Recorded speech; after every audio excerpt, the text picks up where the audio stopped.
દાહોદ જિલ્લાના ગુરુ ગોવિંદ લીંબડી તાલુકાના સારમારિયા ગામે ભીષણ આગ લાગી હતી ત્યારે તમામ ઘરવખરી બળીને ખાખ થઈ હતી। તેની મુલાકાતે આમ આદમી પાર્ટીના નેતા અનિલભાઈ ગરાસિયા દ્વારા સારમારિયા ગામે આગથી નુકસાન થયેલું ઘરોનું સ્થળ નિરીક્ષણ કરવામાં આવ્યું। અસરગ્રસ્તોને સરકાર સહાય મળે તેની માટે રજૂઆત કરવામાં આવી હતી।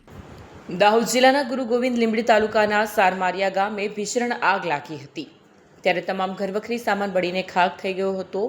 એની મુલાકાતે આમ આદમી પાર્ટીના નેતા અનિલભાઈ ગરાસિયા દ્વારા સારમારિયા ગામે નુકસાન થયેલ ઘરોનું સ્થળ નિરીક્ષણ કરવામાં આવ્યું।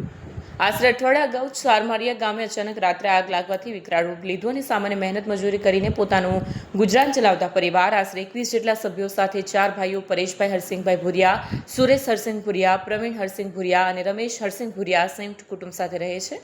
જેઓ ઘોર નિદ્રામાં સૂઈ રહ્યા હતા ત્યારે 2:30 વાગ્યાના આસપાસ તેઓ આ પરિસ્થિતિનો ભોગ બન્યા।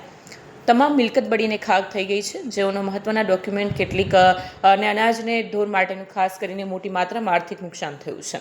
હાલ સરકાર દ્વારા નુકસાની સર્વે તો કરવામાં આવ્યું છે ત્યારે આ નિરાધાર પરિવારને કોઈ પણ પ્રકારની આર્થિક સહાય આપવામાં સરકાર દ્વારા આપવામાં આવેલ નથી તેમ જણાવવામાં આવ્યું હતું। વિડીયો જર્નાલિસ્ટ કિશોર ડબગર સાથે સત્ય ટીવી ન્યૂઝ દાહોદ।